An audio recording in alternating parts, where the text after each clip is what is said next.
Hey YouTube, you have Leonard here, bringing guys and gals, Kanojo Okarishimasu, Rent a Girlfriend, the review portion, chapter 225.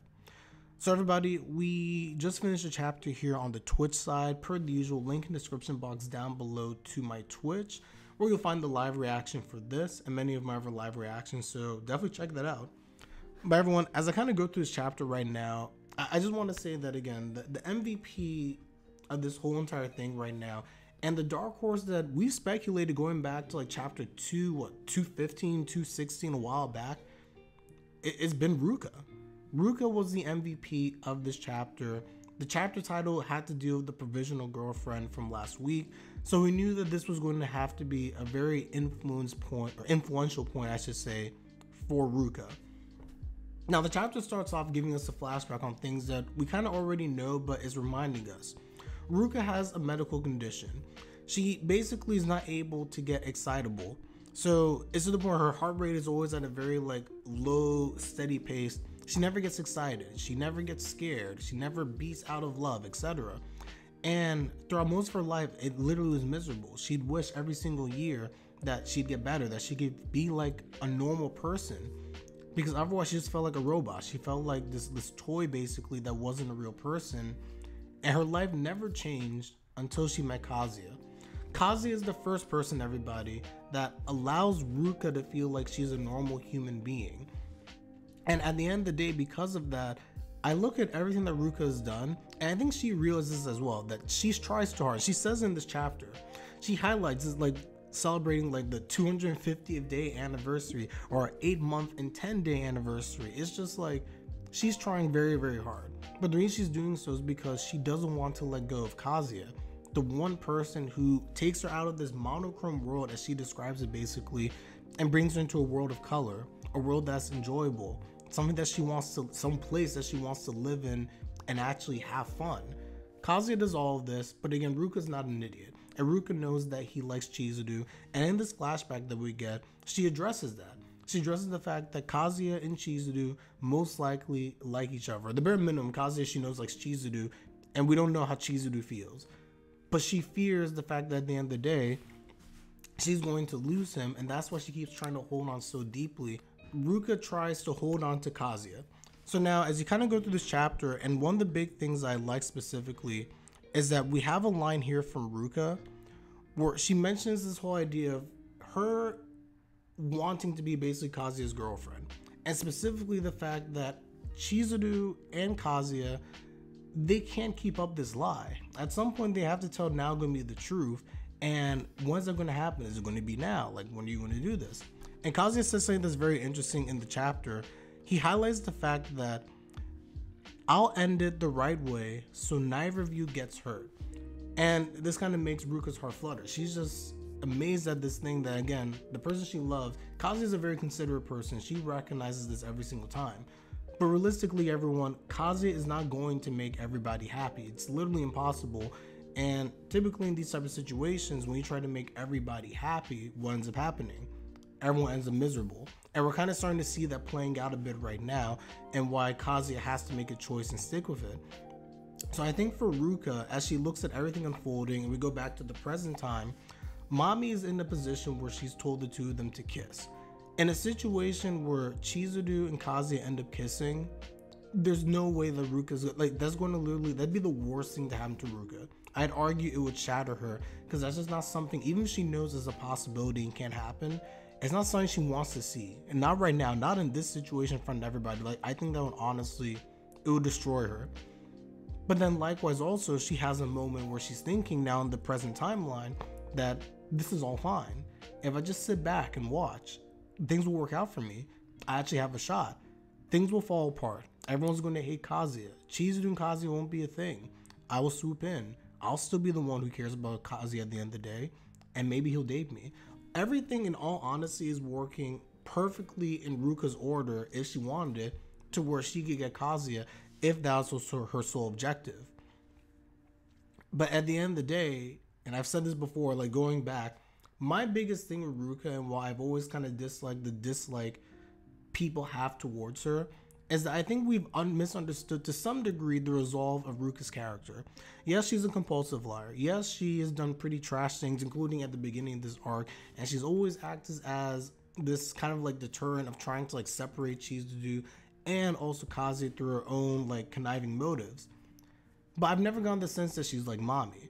Mami does things in this story for the sake of making the world burn because she's honestly a very spiteful person.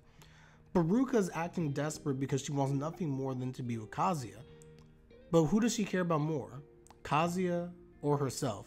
I think that for Kazuya, so just looking at my chat right now, yes, whether you hate her, find her irritating, whatever, I think for her, Kazuya being what she's described as a knight in shining armor, saving her from a monochrome world, I think she views Kazuya greater than she does her own happiness. She wants Kazuya to be happy because he has saved her. So in this whole chapter, what it's doing is that it builds you up. It builds up this idea that Ruka, the one thing that she wants more than anything is to be with Kazuya. She wants to be with him at the end of the day because of all the things that he's done for her. And she doesn't want to go back to a world where at the end of the day, she doesn't have him. However, because of all this stuff going down, and then she looks at Kazuya and she's just like, oh no. And she's like, Kazuya's hurt. And then the best part, or second best part in the chapter, she looks at Naogumi. When she looked at Naogumi, she saw like the anger and the pain that Naogumi is going through. She has another flashback. So we're getting a lot, guys. We're getting a lot of flashbacks at the end of the day. And in this flashback with Naogumi, she's remembering this idea of the two of them. They were standing together, remembering the Hawaiians. And at one point, Naogumi pulls Ruka to the side. Now, we know from Ruka's standpoint, she feels like she's a bother. She feels like she's a third wheeler. And she knows that Naogumi loves Chizuru. So she's just like, why would you want to talk to me? Why do you care about me when you love Chizuru so much? If anything, even though I'm a friend, I'm a threat to Chizuru possibly. I'm also a liar. I just get in the way of things. And one of the nicest things, Naogumi looks her straight in the eyes and says, I love you, I love you, Ruka Dono. Your lively energy, your cheerful spirit, it makes me feel young again. Regardless of whether you're Chizuru's friend or not, I look at you as a person and I truly do love you. And I think all this combined is what ends up spurring Ruka along to her final decision in this chapter, where she basically says at the end of the day, can we just stop this? By her saying those words, specifically at the very end, she looks at everybody, they want a few extra seconds, Kazuya's feeling the pressure, and things are all about to crumble before him. The fact that Ruka comes up and says, everyone please, the looks on your faces are scaring me. Since the two of them say they're dating, why not just leave it at that? Those simple words have completely changed the entire situation. Why is that? Kazuya, the look on his face at the end of this chapter, he looks as if he has been saved, as if he's been spared from something. Because of the fact that Ruka said these words, Mami at the same time, as soon as she says that, clicks her teeth in anger and disgust. Because Ruka's known from the very beginning of this arc, the only person who could really ruin things for her is Ruka. Because Ruka could tell the truth. Ruka can stand up. She has nothing to really control Ruka with.